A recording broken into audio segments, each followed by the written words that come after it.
Shalom jemaat yang terkasih di dalam Tuhan, senang sekali bisa berjumpa kembali dengan Bapak Ibu Saudara hari ini.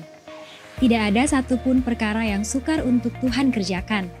Bagi Bapak Ibu Saudara yang membutuhkan dukungan doa, konseling, layanan baptisan, penyerahan anak, pemberkatan nikah, kedukaan, dan rindu bergabung dalam komunitas rukun, serta membutuhkan saran medis, saudara dapat menghubungi layanan hotline GBI Philadelphia Blessing Family melalui chat di nomor WhatsApp berikut ini. Tim dokter dan para hamba Tuhan di gereja kita siap melayani Bapak Ibu Saudara. Di ibadah hari ini, kita juga diberi kesempatan untuk menabur dan memberi persembahan bagi pekerjaan Tuhan. Saudara dapat melakukan transfer bank melalui mobile banking atau internet banking ke nomor rekening yang tertera di layar saudara. Gereja kita sangat rindu melihat generasi muda terus bertumbuh di dalam pengenalan akan Tuhan. Oleh karena itu, mari ajak anak saudara untuk bergabung di komunitas yang sesuai dengan usia mereka. Di antaranya, kids, teens, youth, dan profesional. Dapatkan info selengkapnya melalui akun sosial media berikut ini. Jangan lupa like, share, dan subscribe YouTube channel Media Pustaka Berkat agar saudara bisa menerima informasi penting seputar kegiatan gereja kita. Selamat beribadah, Tuhan Yesus memberkati.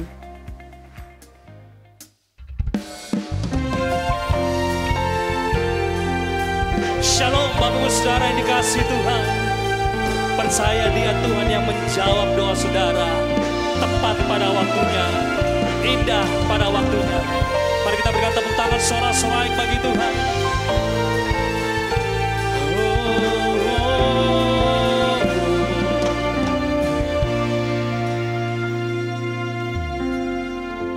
Tak selalu Tuhan menjawab doa, namun Dia beri yang terbaik di waktu yang tepat. Izinkanlah Tuhan untuk bekerja, yang mustahil menjadi mungkin oleh karena percaya. Yesus mendengar lebih dari yang kudoakan. Yesus menjawab lebih dari yang kuharapkan. Dengan caranya di waktu yang tepat, bukan melihat, Dia jadikan semua.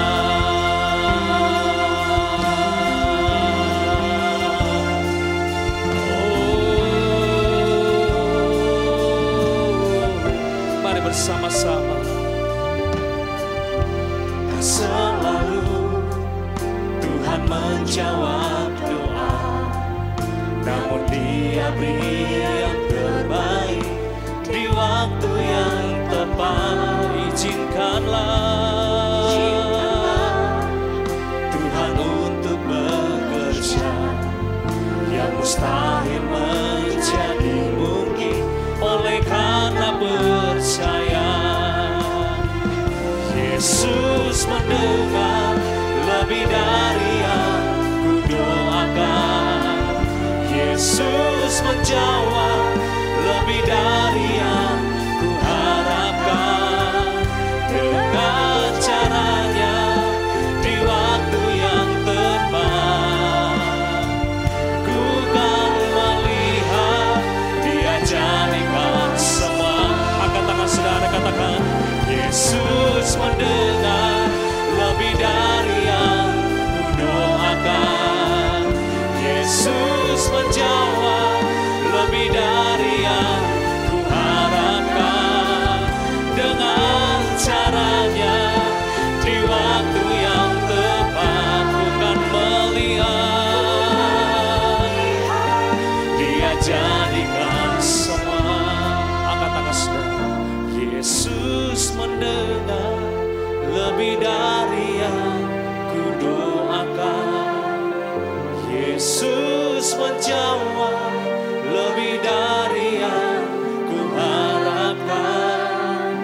Dengan caranya di waktu yang tepat. Ku kan melihat Dia jadikan. Sekali lagi angkat wajah saudara. Yesus mendengar lebih dari yang ku doakan. Amin. Yesus menjawab lebih dari yang ku harapkan. Dengan caranya di waktu yang tepat. Bukan melihat Dia jadikan semua. Yesus mendengar lebih dari yang ku doakan. Yesus menjawab lebih dari yang ku harapkan. Dengan caranya di waktu yang tepat. Bukan melihat. Mari bersama-sama kita bangkit berdiri, katakan Yesus. Yesus mendengar lebih dari yang ku doakan. Ini kerinduan hati kami Tuhan. Engkau menjawab doa dan seruan umatmu tepat pada waktunya. Syahadaralaya basi. Bukan melihat Dia jadikan semua. Bukan melihat Dia jadikan semua. Bukan melihat Dia jadikan semua.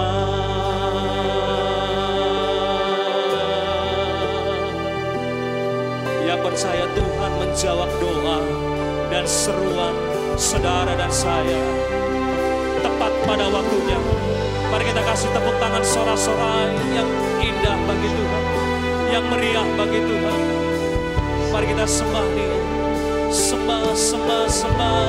Oh Yesus, Allah yang kudus.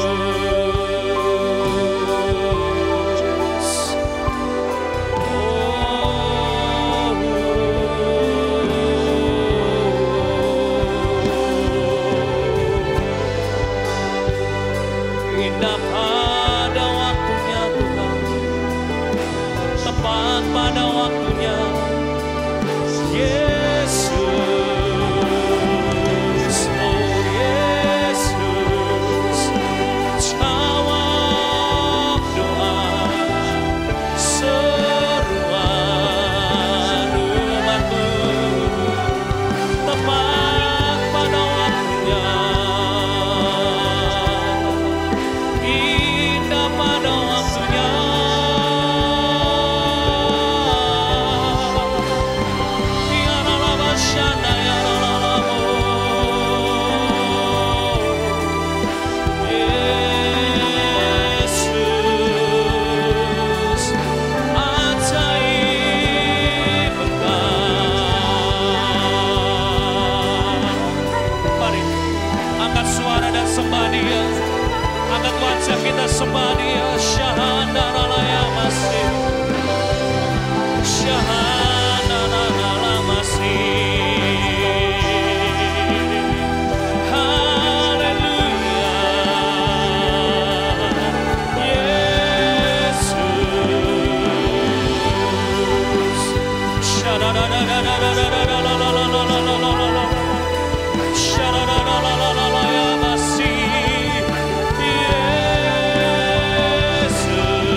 Tuhan kita. Yesusku besar, Dia mengatasi semua masalah. Yesusku besar, tak terbatas kuasanya. Yesusku besar, tiada yang mustahil baginya. Yesusku besar, Dialah yang terbesar. Oh, Dialah yang terbesar. Dialah yang terbesar.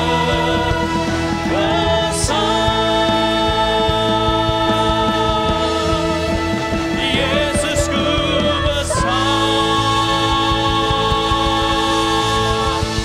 Sorak-sorai kemuliaan, penghormatan, pengagungan hanya bagi Yesus Kristus Tuhan. Dalam nama Tuhan Yesus, yang setuju dengan pernyataan ini bersama-sama dengan suara keras katakan amin. Sekali lagi tepuk tangan bagi Tuhan kita, umat pilihan Tuhan. Yo! Engkau dahsyat ya Tuhan. Terima kasih buat kedahsyatan-Mu.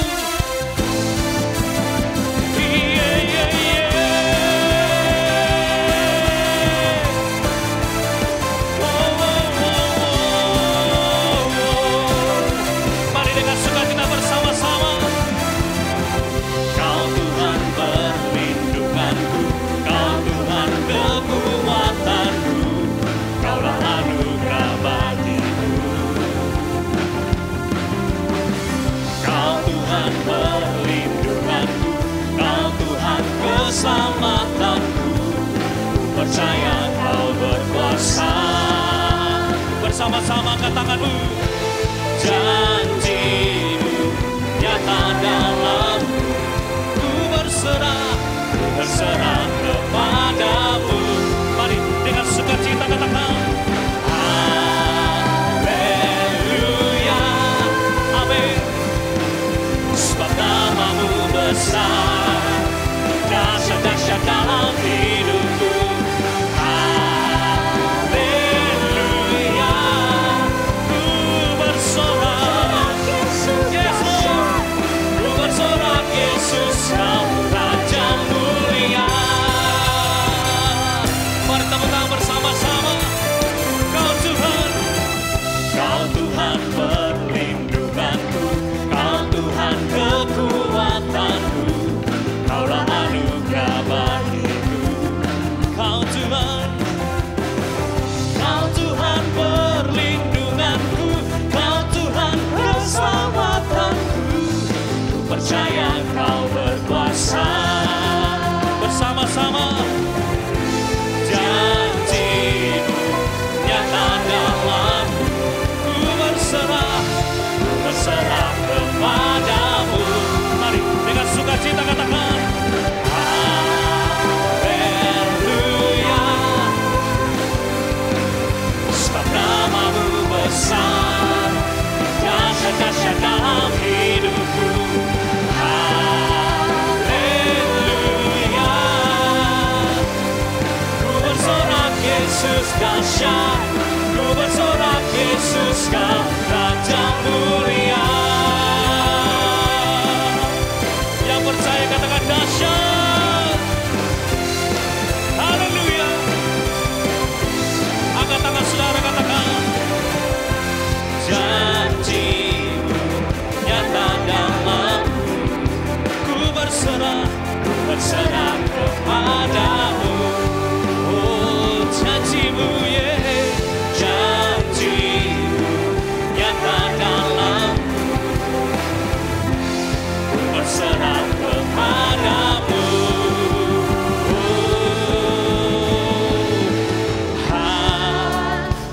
Haleluya, amin. Sebab nama-Mu besar, dahsyat-dahsyat dalam hidupku.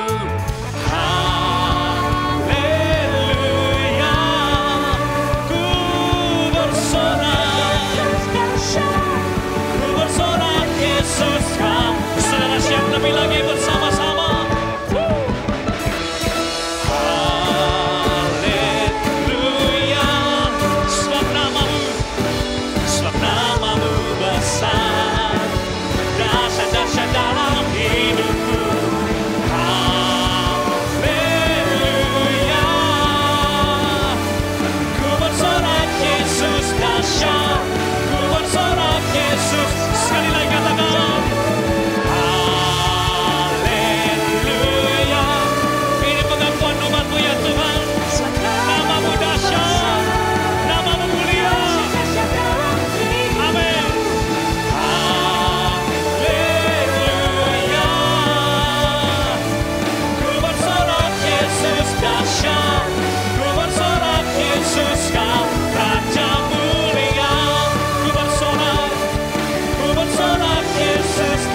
Jemaat yang diberkati Tuhan bisa duduk kembali dalam hadirat-Nya.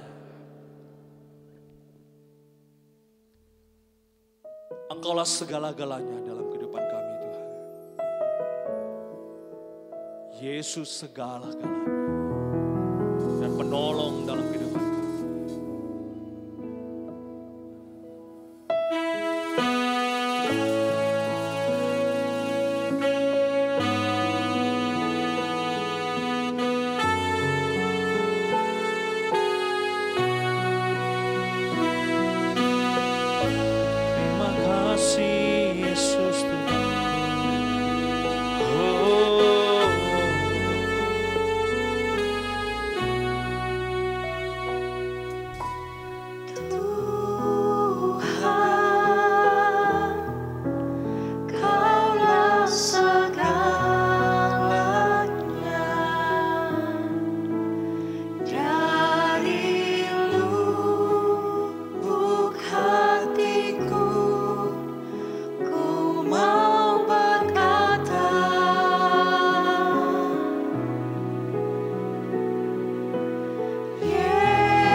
Katakan bersama-sama. Tuhan, Kaulah segalanya. Dari lubuk hatiku, ku mau berkata, oh Yesus, Kaulah segalanya.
Shalom jemaat yang dikasihi Tuhan.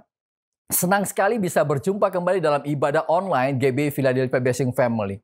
Saya percaya kita semua ada sampai hari ini semua karena anugerah dan karena perlindungan Tuhan. Yang percaya katakan amin.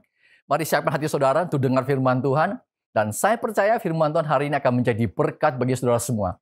Sebelum kita dengar firman Tuhan, mari kita satu di dalam doa. Bapa di surga, kami bersyukur untuk hari yang luar biasa, untuk hari yang indah ini. Kami bersyukur karena penyertaan-Mu, perlindungan-Mu dalam kehidupan kami sehingga kami memasuki bulan ini Tuhan. Terima kasih untuk penyertaan Tuhan yang begitu ajaib untuk hidup kami. Kami akan dengar firman-Mu, firman yang hidup, firman yang kuat, dan firman yang sanggup mengubahkan dan memulihkan hidup kami semua. Urapi hamba-Mu, diberkati semua umat-Mu yang mendengarkan Tuhan. Di dalam nama Tuhan Yesus Kristus, kami sudah berdoa dan bersyukur untuk semuanya ini. Amin. Bapak Ibu, hari ini saya ingin berbagi firman Tuhan dengan judul penghalang-penghalang untuk kita bisa menerima berkat Allah. Saya percaya banyak orang rindu diberkati Tuhan. Dalam kenyataannya mereka tetap saja tidak bisa mengalaminya, saudara sekalian. Ini disebabkan bukan karena Tuhan tidak mau memberkati mereka, tetapi karena ada penghalang-penghalang yang menghalangi sehingga berkat tersebut tidak bisa Anda terima. Ibarat seseorang yang mau buka pintu dan di situ ada sebuah kayu balok yang besar yang menghalangi, merintangi, dan tentu saja pintu tersebut tidak akan bisa dibuka. Demikian juga Tuhan ingin membukakan pintu berkat untuk kita semua. Amin, saudara. Tetapi seringkali ada penghalang yang merintangi berkat Tuhan datang kepada saudara atau dalam kehidupan saudara. Kita akan belajar sama-sama hari ini bagaimana Tuhan Yesus memberi makan 5.000 orang dengan 5 ketul roti dan 2 ekor ikan. Saya percaya perikop ini Anda sudah sering dengar. Bagaimana terjadi sehingga penghalang-penghalang tersebut bisa diatasi sehingga berkat Tuhan bisa dicurahkan bagi umat Tuhan pada waktu itu, saudara sekalian. Kita belajar sama-sama. Matius 14 ayat 13 sampai 21. Firman Tuhan katakan begini. Setelah Yesus mendengar berita itu, menyingkirlah ia dari situ dan hendak mengasingkan diri dengan perahu ke tempat yang sunyi. Tetapi orang banyak mendengarnya dan mengikuti dia dengan mengambil jalan dari kota-kota mereka. Ketika Yesus mendarat, ia melihat orang banyak yang besar jumlahnya. Maka tergeraklah hatinya oleh belas kasihan kepada mereka dan ia menyembuhkan mereka yang sakit. Menjelang malam, murid datang kepadanya dan berkata, tempat ini sunyi dan hari sudah mulai malam. Suruhlah orang banyak itu pergi supaya mereka dapat membeli makanan di desa-desa. Tetapi Yesus berkata kepada mereka, tidak perlu mereka pergi, kamu harus memberi mereka makan. Jawab mereka, yang ada pada kami sini hanya 5 roti dan 2 ikan. Yesus berkata, bawalah kemari kepadaku. Lalu disuruhnya orang banyak itu duduk di rumput. Dan setelah diambilnya 5 roti dan 2 ikan itu, Yesus mendengar ke langit dan mengucap berkat. Lalu memecah-mecahkan roti itu dan memberikannya kepada murid-muridnya. Lalu murid-muridnya membagi-bagikannya kepada orang banyak. Dan mereka semuanya itu makan sampai kenyang. Kemudian orang mengumpulkan potongan-potongan roti yang sisa, 12 bakul penuh yang ikut makan kira-kira 5.000 laki-laki. Tidak termasuk perempuan dan anak-anak, saudara sekalian. Wah, ini menarik sekali, saudara. Kita akan belajar sama-sama. Nah, kita akan lihat apa saja yang menghalangi sehingga saudara tidak bisa menerima berkat Tuhan itu, saudara. Nah, yang pertama saya melihat begini. Karena ada orang tidak bisa menerima berkat Tuhan karena tidak berusaha mencari Tuhan. Kalau Anda baca dalam perikop ini ayat 13-14, firman Tuhan katakan setelah Yesus mendengar berita itu, menyingkirlah ia dari situ dan hendak mengasingkan diri dengan perahu ke tempat yang sunyi. Tetapi orang banyak mendengarnya dan mengikuti dia dengan mengambil jalan darat dari kota-kota mereka. Ketika Yesus mendarat, ia melihat orang banyak yang besar jumlahnya, maka tergeraklah hatinya oleh belas kasihan kepada mereka dan ia menyembuhkan mereka yang sakit. Anda lihat ayat ini, saudara saya. Bagaimana murid-murid bisa mendapatkan berkat? Karena mereka mencari Tuhan dengan mengikuti dia. Sebenarnya waktu Tuhan kan pergi mengasingkan diri. Namun mereka kayak ngotot. Mereka tetap berusaha mengikuti Tuhan. Dengan apa? Mengambil jalan darat. Dan akhirnya ketika Yesus sampai di darat tersebut, mereka ketemu akhirnya. Saya yakin bahwa penghalang orang tidak bisa menerima berkat Tuhan adalah kalau engkau jauh dari Tuhan. Kalau engkau meninggalkan Tuhan dalam hidupmu, saudara sekalian. Saudara, ada ayat yang bagus sekali yang mengatakan Ayub 22 ayat 21 bilang begini. Berlakulah ramah terhadap dia supaya engkau tentram.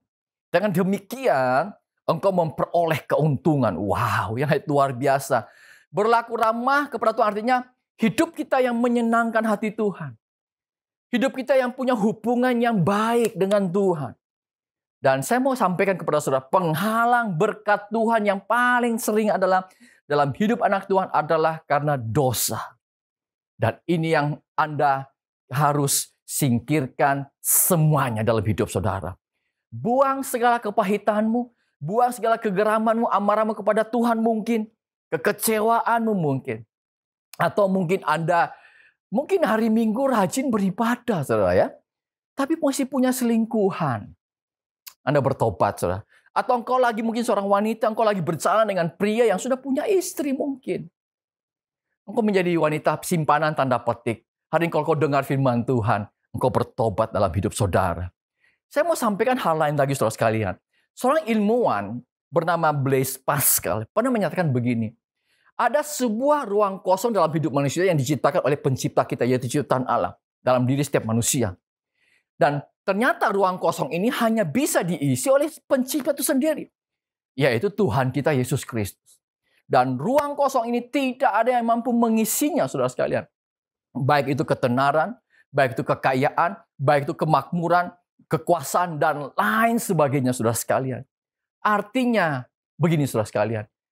Kalau saudara mungkin secara finansial kaya raya, tapi kalau tanpa Tuhan, sorry to say, you are poor. Anda miskin sebenarnya di hadapan Tuhan, saudara. Karena tidak ada artinya, saudara. Atau mungkin Anda bisa mencapai pada titik yang tertinggi dalam kehidupan saudara. Mungkin kau punya prestasi yang bagus di pekerjaan. Ya saudara, tapi kalau tanpa Tuhan, semuanya tidak ada artinya. Makanya no wonder kita sering dengar ada orang-orang yang pada titik tertentu merasakan kesepian, rasa lonely, rasanya, wah, saya sudah capek semuanya, tapi kenapa kayak rasa kosong dalam saya? Itu benar, karena ada ruang kosong dalam hidup kita yang harus diisi oleh Sang Pencipta kita itu sendiri, yaitu Tuhan kita Yesus Kristus. Wow, luar biasa. Yesaya bilang begini, saudara sekalian. Kita lihat ayat ini yang memperlihatkan bagaimana orang dekat dengan Tuhan. Yesaya 26 ayat 3 mengatakan begini, yang hatinya teguh, kau jagai dengan damai sejahtera.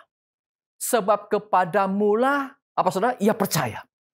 Saya percaya orang yang dekat dengan Tuhan pasti memiliki hati yang tenang. Amin, saudara. Hati yang penuh damai sejahtera. Dan orang kalau punya hati yang tenang, orang yang dekat dengan Tuhan, dia mampu mengendalikan emosinya. Apakah itu emosi negatif, saudara? Apa sih maksudnya emosi negatifnya? Kesedihanmu yang berlebihan. Atau mungkin amarahmu yang meledak-ledak, saudara sekalian. Engkau mampu mengendalikan semua itu. Pertanyaannya hari ini untuk kita semua. Apakah Anda mampu mengendalikan amarah Anda dengan baik? Atau kalau Anda marah, seperti badai, saudara. Saya ini di luar intermezzo.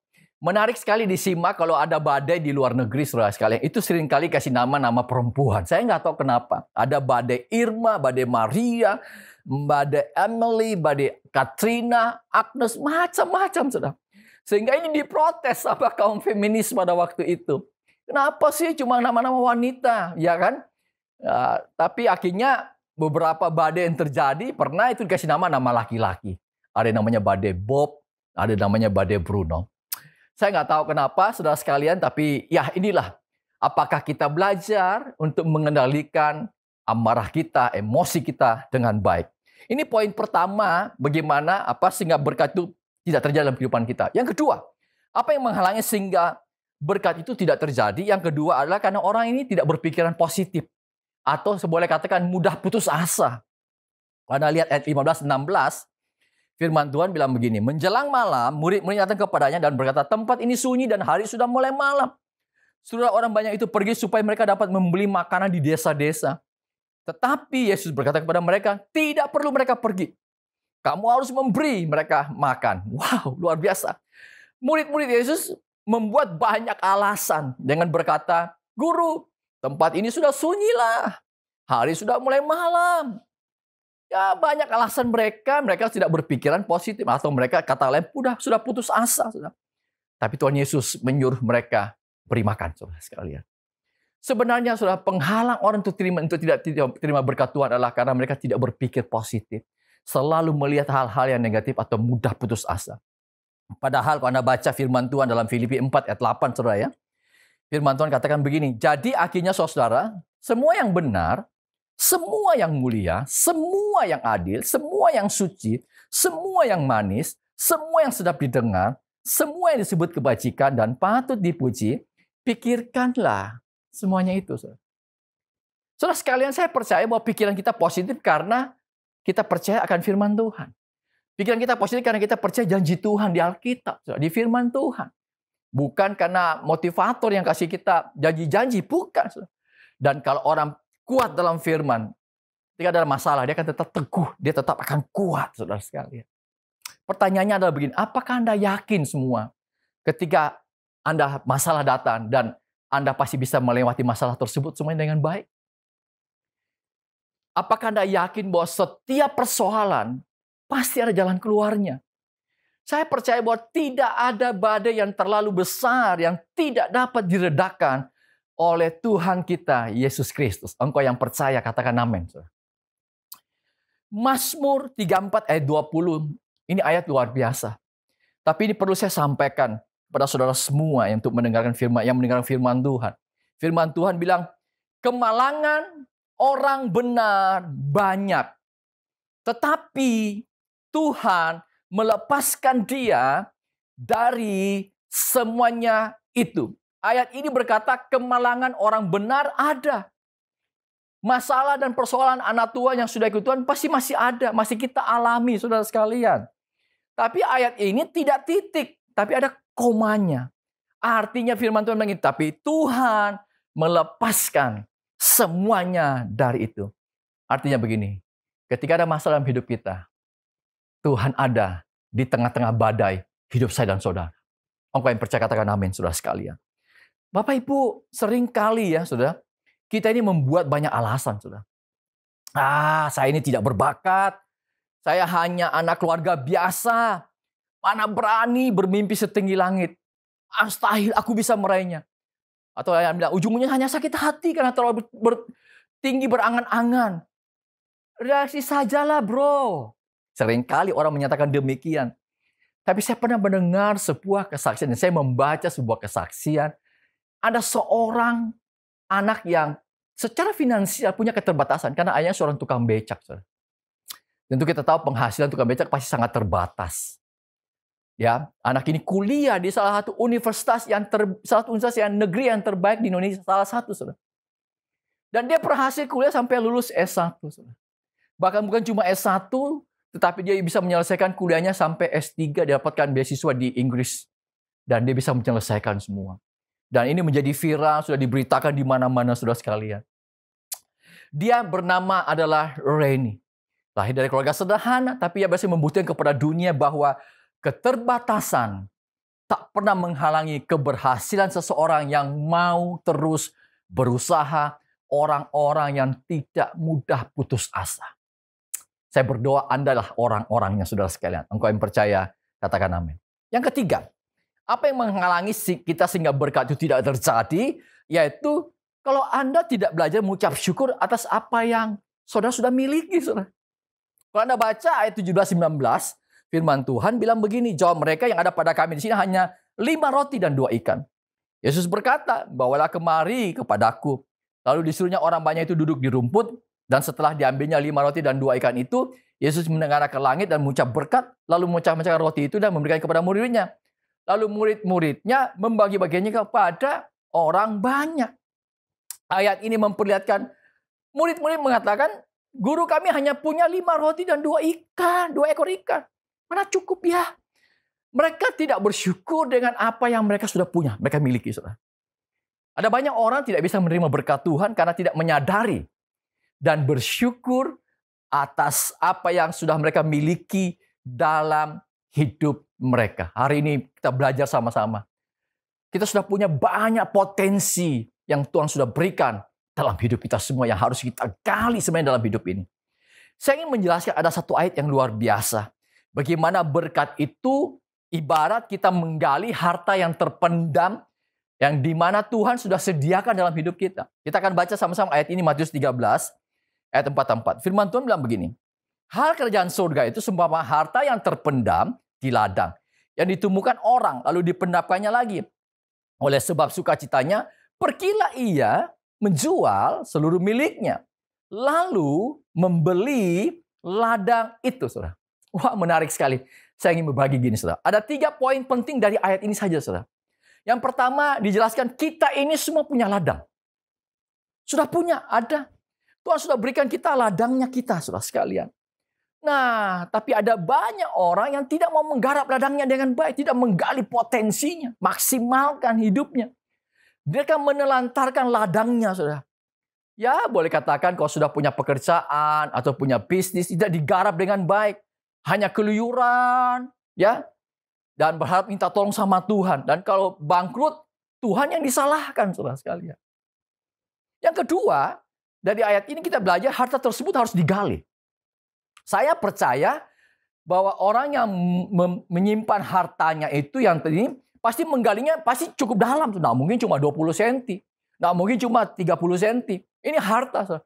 Pasti dalam digali baru mereka tutupi simpan. Demikian juga kalau kita ingin mendapatkan harta tersebut, kita harus menggalinya. Dan ada banyak orang tidak menggali cukup dalam. Belum apa-apa, sudah menyerah dalam hidup. Saudara. Yang terakhir, apa yang kita bisa pelajari? Ladang itu dibeli. Saudara. Artinya ada harga yang harus dibayar supaya dapat ladang tersebut. Kalau mau maju dalam hidup, ada harga yang harus dibayar. Saudara. Itu pasti, saudara sekalian.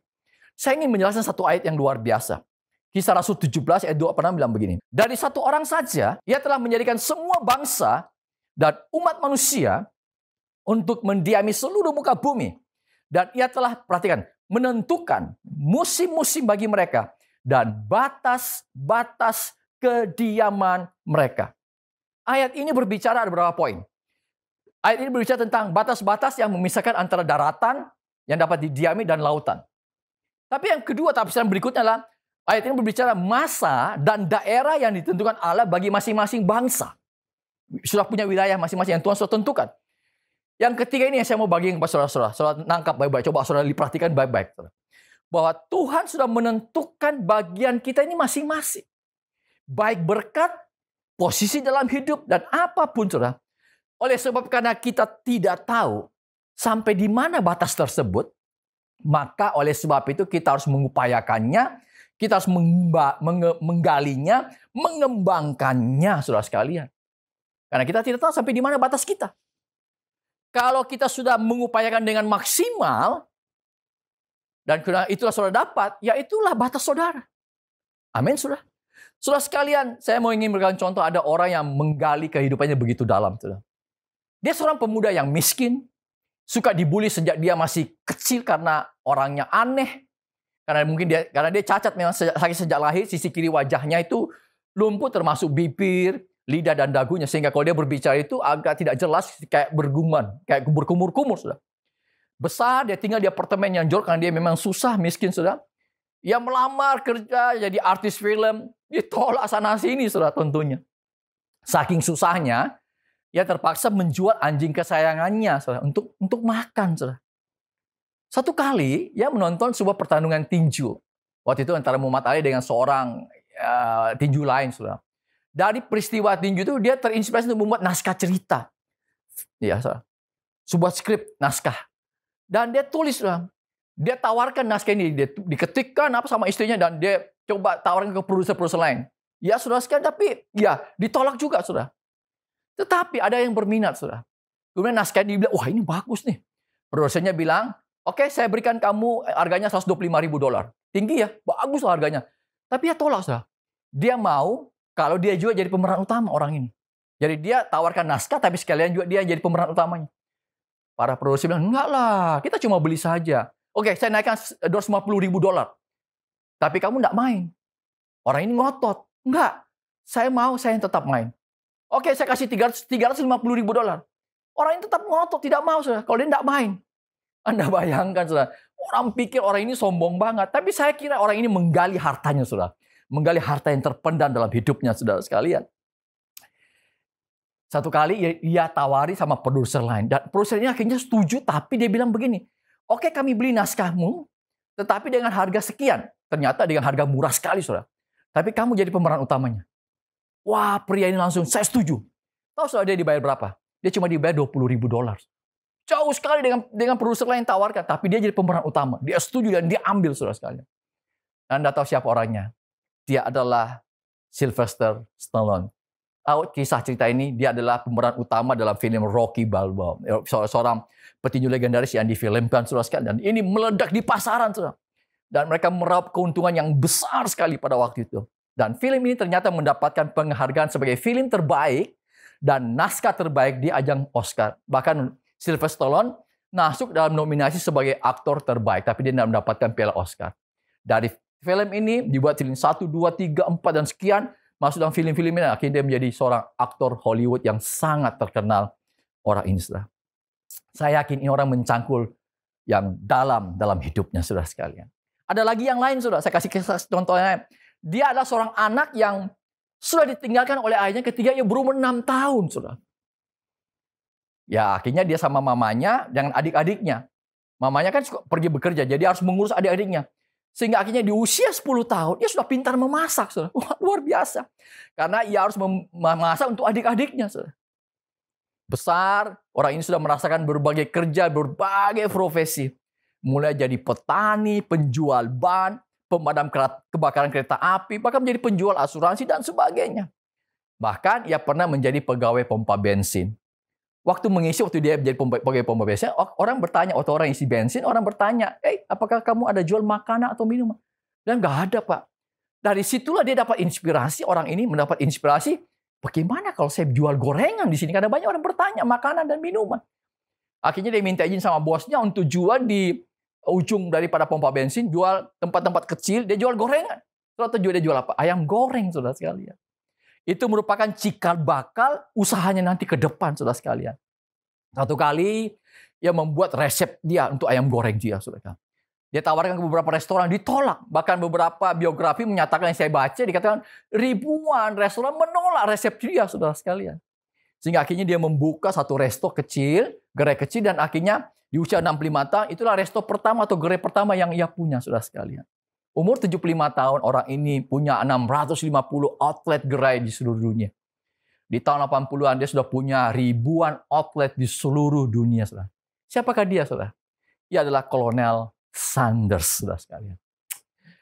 Saya pernah mendengar daripada Kolonel Sanders ini. Ternyata, saudara, ia pernah hadir di KKR atau kebaktian kebenaran rohani daripada seorang hamba Tuhan pada waktu itu yang bernama Kathryn Kuhlman. Ternyata orang ini orang yang cinta Tuhan, saudara. Saudara sekalian, inilah yang ketiga. Yang terakhir, apa yang menghalangi kita sehingga berkat itu tidak terjadi, yaitu kalau orang tidak bertindak dengan iman. Anda lihat ayat 19 dan 20. Lalu disuruhnya orang banyak itu duduk di rumput, dan setelah diambilnya 5 roti dan 2 ikan itu, Yesus mendengar ke langit dan mengucap berkat, lalu memecah-mecahkan roti itu dan memberikannya kepada murid-muridnya. Lalu murid-muridnya membagikannya kepada orang banyak. Dan mereka semuanya makan sampai kenyang. Kemudian orang mengumpulkan potongan-potongan roti yang sisa 12 bakul penuh. Tuhan Yesus memberikan contoh bagaimana harus bertindak dengan iman. Murid-murid disuruh apa ketika Yesus memecah-mecahkannya, memberkati dulu, mengucap berkat dulu, memecah-mecahkannya dan dibagi-bagikannya. Dan disuruh bagikan kepada orang banyak pada sud. Ketika dibagi-bagikan itu mujizat terjadi. Mujizat terjadi. Tidak habis-habis roti tersebut. Dibagikan, dipecahkan, dibagikan. Terus terjadi, saudara sekalian. Sehingga kelebihan daripada 12 bakul penuh. Bapak Ibu, saudara sekalian, saya percaya mujizat itu bisa terjadi dalam kehidupan kita semua. Engkau yang percaya katakan amin, saudara sekalian. Dan mujizat itu tidak perlu jauh-jauh. Mujizat itu bisa terjadi kita mengalami di dalam keluarga kita, saudara sekalian. Satu kali saya bisa perlihatkan ada satu peristiwa di Perjanjian Lama, saudara. Kejadian 25 ayat 19 21 peristiwa Ishak, saudara. Kita baca sama-sama ayatnya, ini kisah peristiwa yang luar biasa. Dikatakan begini, inilah riwayat keturunan Ishak, anak Abraham. Abraham memperangi Ishak, dan Ishak berumur 40 tahun. Ketika Ribka, anak Betuel, orang Aram dari padang Aram, saudara perempuan Laban, orang Aram itu, diambilnya menjadi istrinya. Berdoa Ishak kepada Tuhan untuk istrinya, sebab istrinya itu mandul. Tuhan mengabulkan doanya, sehingga Ribka, istrinya itu apa, saudara? Mengandung, saudara. Anda lihat 21 ini, Ishak ini punya masalah. Istrinya itu mandul, saudara. Tetapi mereka nggak menyerah. Ya karena mandul dan Ishak apa yang dilakukan? Dia berdoa. Dia datang kepada Tuhan. Dia percaya janji Tuhan. Dan Tuhan mengabulkan doanya sehingga Ribka mengandung. Pada baca ayat 21. Saudara sekalian, di ayat 21 seolah-olah itu langsung terjadi. Ishak mandul, Ribka mandul, maaf. Ya, dan Ishak berdoa untuk istrinya. Dan Ribka akhirnya dibukakan kandungannya dan bisa mengandung. Saudara. Apakah ini terjadi begitu saja? Tidak. Ternyata kalau Anda baca baik-baik, ketika Ishak berumur 40 tahun, dia menikah sama Ribka. Ketika dia punya anak yang pertama, lahir anak pertama, umurnya 60 tahun. Berarti ada waktu 20 tahun, saudara. Itu merupakan proses.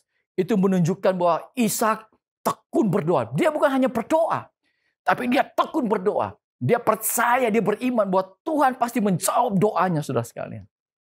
Saya berdoa hari-hari ini, saudara yang punya pergumulan, masalah, engkau tidak menyerah. Kau bangkit kembali punya iman dan kau akan melihat mujizat Tuhan yang terjadi dalam hidupmu.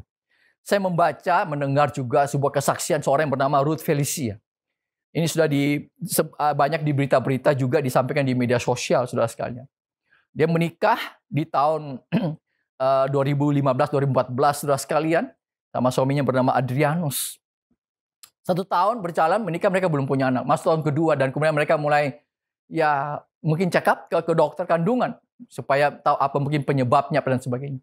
Ketika pergi ke dokter kandungan USG apa semua dan katakan, wah ini kalian kayaknya ada berita yang kurang baik. Kalian susah punya anak. Kenapa bisa, Dok? Karena kalian ada istri kamu mengidap penyakit namanya PCOS atau dikatakan Syndrome Ovarian Polycystic. Nanti akan dokter akan bisa menjelaskan, Saudara. Dan juga punya miom yang cukup besar di dalam rahim, jadi agak sulit punya anak dan tidak mungkin punya anak, Saudara sekalian. Wah, tentu waktu mendengar berita itu kan hancur hati pasti, Saudara. Tapi mereka tidak menyerah, memang meminta second opinion. Third opinion ke dokter lain. Benar, tapi dokter kandungan yang berikutnya juga sama. Nggak bisa punya anak. Dokter ketiga, dokter keempat, semua sampai katakan hampir 7 dokter sudah bilang nggak bisa punya anak. Tidak akan mungkin punya anak. Wanita ini, suami ini menangis, suami istri menangis. Mereka berdoa, Tuhan, kasih kami kesempatan untuk kami punya anak, membesarkan anak. Dan satu kali mereka ikut sebuah KKR, kebaktian, ada seorang hamba Tuhan yang datang, dan Tuhan hamba Tuhan ini datang, siapa yang mau didoakan untuk punya keturunan, maju ke depan. Dan mereka maju ke depan, mereka beriman, percaya janji Tuhan. Didoakan, tumpang tangan. Ada sesuatu yang terjadi, saudara. Ini kesaksian dia, saudara. Ruth Felicia, ada sesuatu yang terjadi ketika didoakan. Dan saudara tahu benar beberapa bulan kemudian, dia bilang, kenapa saya belum datang haid, saudara? Dia coba tes pack dengan rasa cemas-cemas. Wah, ternyata waktu tes pack, ternyata dia hamil. Betapa bahagianya mereka. Mereka bisa melihat kuasa Tuhan. Begitu ajaib dan begitu luar biasa. Saudara-saudara, saya percaya bahwa iman yang ditaruh oleh pasangan kepada Tuhan membuktikan kalau Tuhan berkuasa membalikkan segala sesuatu. Dia adalah Tuhan yang mampu mematahkan setiap perkataan mustahil dari manusia. Hari ini Bapak Ibu, engkau harus percaya bagi Tuhan tidak ada perkara yang mustahil. Bagi orang percaya pun tidak ada perkara yang mustahil. Engkau yang percaya katakan amin. Saya ingin menjelaskan juga demikian juga dalam hidup kita berkeluarga. Kita harus bertindak dengan iman agar seluruh keluarga kita mengenal Tuhan Yesus. Bawa anak-anak saudara mengenal Tuhan dari sejak kecil. Engkau yang masih punya anak mungkin usia 5, 7 tahun, 10 tahun, bawa ke sekolah minggu. Dorong mereka untuk kenal Tuhan dari sejak mereka muda. Saya membaca beberapa penelitian bahwa orang-orang mengenal Tuhan Yesus, memberikan hidupnya kepada Tuhan, itu di bawah usia 20 tahun. Saudara. Ada seorang peneliti bernama Brian Myers pada tahun 1994. Dia melakukan penelitian bahwa 85% di Amerika Serikat, mereka menjadi pengikut Kristus pada rentang usia 4-14 tahun. Barna Group, penelitian di tahun 2004, melakukan juga penelitian yang sama, saudara. 43% menerima Yesus di usia 13 tahun, 64% dilahirkan kembali dan membuat komitmen kepada Yesus sebelum usia 18 tahun. Dan ini penting. Dan orang tua adalah orang yang paling berjasa dalam menuntun mereka untuk menerima Tuhan Yesus Kristus. Wow. Yang terakhir kita mendengar, ada penelitian di Indonesia dengan Research Center pada penelitian tahun 2017 dalam buku Spiritualitas Generasi Muda Kristen Indonesia. Dia ingin melihat dua penelitian di atas tersebut. Ternyata hasilnya sudah menakjubkan. 50% menjadi pengikut Kristen sebelum usia 15 tahun. 32 atau 33% antara usia 15 dan 18 tahun menjadi pengikut Kristus. Dan 73% menyatakan bahwa orang tua adalah orang yang paling berjasa dalam menuntun mereka untuk menerima Tuhan Yesus Kristus. Saya berdoa untuk saudara semua yang punya anak-anak. Engkau bawa anak-anak, berdoa untuk keluargamu untuk percaya kepada Tuhan Yesus Kristus. Bawa, kalau anak-anakmu teens atau usia-usia youth, ikuti mereka, ajak mereka untuk dorong ke aku muda, saudara sekalian. Sehingga mereka bisa bertumbuh mengenal Tuhan dari usia mereka sejak masih muda. Saya nggak perpanjang firman Tuhan, tapi biar firman Tuhan ini menjadi kekuatan, menjadi rema bagi saudara semua. Apa yang menghalangi kesimpulannya, menghalangi sehingga berkat itu tidak bisa terjadi kalau kita tidak berusaha mencari Tuhan, tidak berpikiran positif atau mudah putus asa, tidak mengucap syukur atas apa yang Anda sudah miliki, dan Anda tidak bertindak dengan iman. Happy Sunday, God bless you all semuanya. Mari kita berdoa sama-sama dalam hadirat Tuhan. Bapa, hamba-Mu sudah selesai menyampaikan firman-Mu, tapi kami percaya bahwa kuasa-Mu tidak berubah. Janji-Mu itu ya dan amin Tuhan. Kami dengar firman-Mu, kami yakin biar firman hari menjadi rema, menjadi kekuatan bagi umat-Mu yang mendengarkan dimanapun mereka berada Tuhan. Mereka yang sakit, mereka percaya akan kuasa-Mu yang tidak pernah berubah dahulu, sekarang, bahkan sampai selama-lamanya. Engkau jamah, Engkau sembuhkan di dalam nama Tuhan Yesus Kristus. Oleh karena bilu-bilu-Mu Tuhan, semua kami sudah disembuhkan di dalam nama Tuhan Yesus Kristus. Tuhan, bagi mereka yang dalam kondisi putus asa, Kau berikan pengharapan Tuhan, kekuatan bagi mereka. Terima kasih untuk hari ini, biar firman-Mu Roh Kudus berbicara terus kepada umat-Mu pada hari ini. Di dalam nama Tuhan Yesus Kristus, kami sudah berdoa dan bersyukur untuk semuanya ini. Amin. Jemaat yang dikasihi oleh Tuhan, setiap saudara di akhir ibadah ini, mari kita nyanyikan pujian ini. Takkan habis kasih-Mu bagiku. Takkan habis kasih-Mu bagiku, mengalir di sepanjang hidupku. Tak berubah setia-Mu padaku, selamanya Kau ku sembah. Takkan habis kasih-Mu bagiku, mengalir di sepanjang hidupku. Tak berubah setia-Mu padaku, selamanya Kau ku sembah. Takkan habis kasih-Mu bagiku, mengalir di sepanjang hidupku. Tak berubah setia-Mu padaku, selamanya Kau ku sembah. Selamanya Kau ku sembah, selamanya Kau ku sembah. Mari katakan haleluya. Memberkati hamba-Mu yang sudah menjadi saluran berkat bagi setiap kami dalam memberitakan firman Tuhan. Terus Tuhan urapi, Tuhan pakai lebih heran lagi. Terima kasih. Seluruh juga yang melayani hari ini diberkati oleh Tuhan. Seluruh persembahan umat Tuhan juga diberkati oleh Tuhan dengan berkat yang terbaik daripada Tuhan. Dan untuk seluruh jemaat Tuhan, terimalah berkat daripada Allah Bapa di surga, kasih anugerah daripada Tuhan kita Yesus Kristus, persekutuan oleh kuat kuasa Roh Kudus memimpin menyertai kita. Hari ini sampai Maranatha Tuhan Yesus datang untuk kedua kalinya, dan semua kita masuk dalam kemuliaan surgawi. Sekali percaya Yesus, terus percaya Dia, diberkati untuk jadi berkat dalam nama Tuhan Yesus. Setiap kita yang percaya katakan amin. Tuhan Yesus memberkati saudara.